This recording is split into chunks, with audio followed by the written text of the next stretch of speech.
Hello,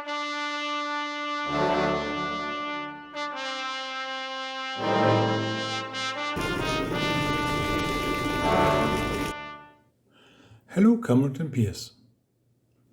Mr. Norriside asked for it, and his wishes are my order. So today I'm going to share how I currently paint cavalry, especially horses. To set some context for what I'm showing you, I generally paint to a gaming standard, perhaps with a little something extra. Most of the horses I've painted are in 15mm, 10mm and epic scale, around 12mm. It's been a while since I painted 28mm figures, but I would approach them in a similar way. First, I would like to briefly show how I currently paint horses, including some variations. Then I'll share a bit of background on how my approach to painting horses was evolved. They used to be a bit daunting, but there are some simple tricks for achieving great results. Finally, I'll mention a few fellow painters who handle the subject of horses really well and whom you can feel free to ask for advice. In my experience, they do apply and very knowledgeably too. Let's start with my painting method.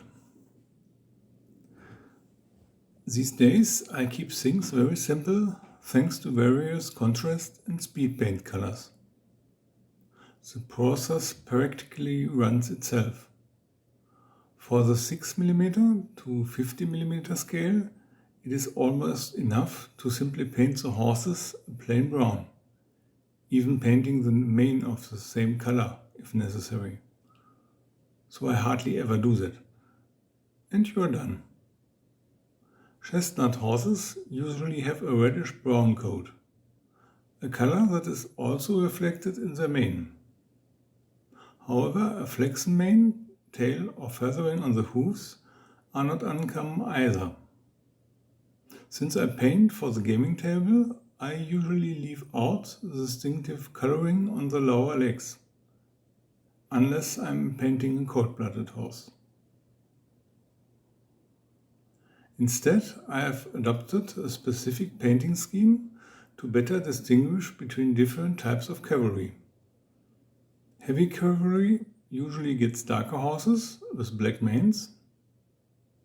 Medium cavalry gets various shades of brown, and light cavalry gets lighter colored horses. For the mane and tail, I focus more on color contrasts or harmony with the rider than on realistic equine models. A few color examples. I prime cavalry mostly with citadel racebone to give it a warm base color for contrast paints. Theoretically, a single coat of contrast paint or speed paints is sufficient at this scale, but I like to add another layer of a lighter color to highlight certain muscle groups or the hindquarters.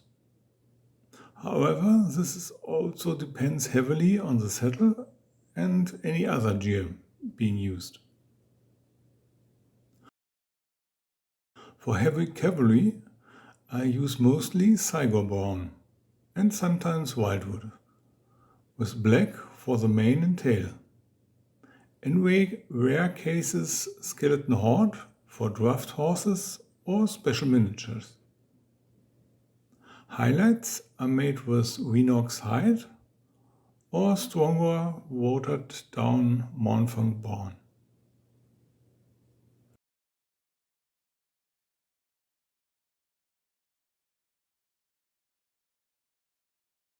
Standard cavalry is mostly painted in Gore Grunter Fure. Recently I started using Garagag's Fure too. If it fits, I mix the unit with individual horses in the colors of heavy or light cavalry. Highlights are done mostly with Mournfang Brown and Scragborn.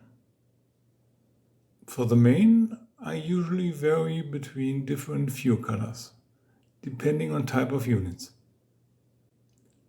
Light cavalry are often painted with Skeleton Horde, with Gorgulta Fure or Agaras Dunes colored horses mixed in. Most highlights with Ushabti Bone. For grey horses, I use Apothecary White, and I experimented with Griffhound Orange for chestnut horses. At this small scale, I also sometimes use Agrix Earthshade to darken specific colors slightly, thereby adding a bit of variation, or as usual to create some shadows. One should also consider the time period in which the model is set. Military units often tended to purchase similar horses to ensure a uniform appearance. The Austrians during the Napoleonic era are a case in point. The French attempted this as well, particularly with the Guard. But especially during the early stages and after 1812, they simply had to take whatever mounts they could get. At one point, the dragoons even had to fight on foot. During this period, trumpeters also typically rode lighter colored horses or white horses to distinguish them from the rest of the troop. This also explains the distinctive uniforms which featured an inverted color scheme. Special horses are usually appropriate for officers and leaders, ones that deliberately stand out from the rest. Grey horses are a good choice in this regard, but more on this in the tips. However, for less uniform troops, mixing different color schemes is usually visually appealing. A main color and a secondary color suffice if you mix two different colorations for the mane and tail. The look remains monochromatic, but with a slight variation. Tips and tricks. I found a guide created by Elliot Saunders for wartime to be very helpful. It provided a sensible summary of the topic of horses. It is still available today, and I've included a link to it in the description below. It is also very helpful to simply take a closer look at horses. An interesting play of colors on a sunny day, by the way. Something that immediately makes horses look more realistic is socks, stockings, and white markings on the horse's head.